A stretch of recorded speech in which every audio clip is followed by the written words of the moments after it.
മലയാളത്തിലെ ഏറ്റവും വലിയ സിനിമയായിട്ട് ഒരുങ്ങുന്ന മമ്മൂക്ക മഹേഷ് നാരായണൻ ചിത്രത്തിന്റെ ലേറ്റസ്റ്റ് അപ്ഡേറ്റ് പുറത്തു വന്നിരിക്കുകയാണ്. അതോടൊപ്പം തന്നെ നമ്മൾ ഈ ഒരു വീഡിയോയിലൂടെ സംസാരിക്കാൻ വേണ്ടി പോകുന്നത് കിഷ്കിന്ദ കാണ്ഡം എന്ന ചിത്രത്തിന്റെയും ടൊവിനോ ചിത്രമായ അജയന്റെ രണ്ടാം മോഷണം എന്ന ചിത്രത്തിന്റെയും കൂടുതൽ അപ്ഡേറ്റുകളാണ്. അതിലേക്ക് വരാം.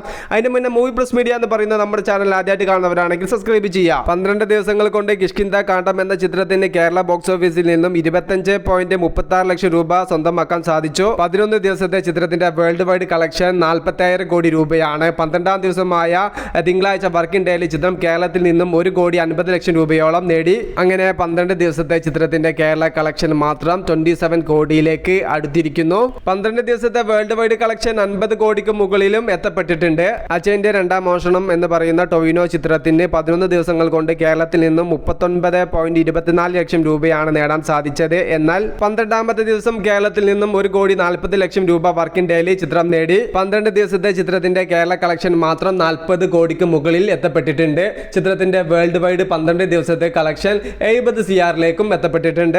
ആസിഫ് അലി ചിത്രത്തിന്റെയും ടൊവിനോ ചിത്രത്തിന്റെയും ഒക്യുപ്പൻസി നോക്കുന്ന സമയത്ത് ഇപ്പോൾ കൂടുതൽ ഒക്യുപ്പൻസിയിൽ തിയേറ്ററിൽ പ്രദർശിപ്പിക്കുന്ന ചിത്രം ആസിഫ് അലി ചിത്രം തന്നെയാണ്. മലയാളത്തിലെ വമ്പൻ സിനിമയായിട്ട് ഒരുങ്ങുകയാണ് മമ്മൂക്ക മഹേഷ് നാരായണൻ മൂവി. പല റൂമേഴ്സും പറഞ്ഞു കേൾക്കുന്നുണ്ട് ആശീർവാദ് സിനിമാസും മമ്മൂട്ടി കമ്പനിയും കൂടെ ചേർന്നാണ് ഈ ഒരു ചിത്രം നിർമ്മിക്കുക എന്നത്.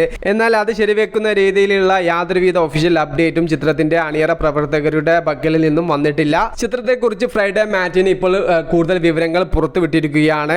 20-30 ദിവസങ്ങളോളം ലാലേട്ടൻ ഈ ഒരു ചിത്രത്തിൽ ഷൂട്ട് ഉണ്ട് എന്നും 6 മാസത്തോളം ചിത്രത്തിന്റെ ഷൂട്ടിംഗ് കംപ്ലീറ്റ് ആവാൻ സമയമെടുക്കുമെന്നും മലയാളത്തിലെ ബിഗ്ഗസ്റ്റ് സിനിമയായിട്ടാണ് ഇത് ഒരുങ്ങുന്നത് എന്നും നവംബർ മാസത്തിലോ അല്ലെങ്കിൽ ഡിസംബർ മാസത്തിലോ ചിത്രത്തിന്റെ ഷൂട്ടിംഗ് ആരംഭിക്കാൻ ചാൻസ് ഏറെയാണെന്നും പ്രൊഡ്യൂസേഴ്സിന്റെ കാര്യങ്ങളെല്ലാം തീരുമാനമായും എന്നുമാണ് ഫ്രൈഡേ മാറ്റിന് ഇന്ന് റിപ്പോർട്ട് ചെയ്തിരിക്കുന്നത്. 20-30 ദിവസത്തോളമാണ് മോഹൻലാലിന് ഈ ഒരു ചിത്രത്തിൽ അഭിനയിക്കാനുള്ളതെങ്കിൽ 6 മാസത്തോളം സമയമെടുത്ത് ഷൂട്ടിംഗ് പൂർത്തിയാവുന്ന ചിത്രത്തിൽ മമ്മൂക്കയ്ക്ക് മിനിമം ഒരു 100 ദിവസമെങ്കിലും ചിത്രത്തിൽ അഭിനയിക്കാനുണ്ടാവും. ഫഹദ് ഫാസിലും കുഞ്ചാക്കോ ബോബനും ചിത്രത്തിൽ പ്രധാന വേഷത്തിൽ എത്തുന്നുണ്ട്.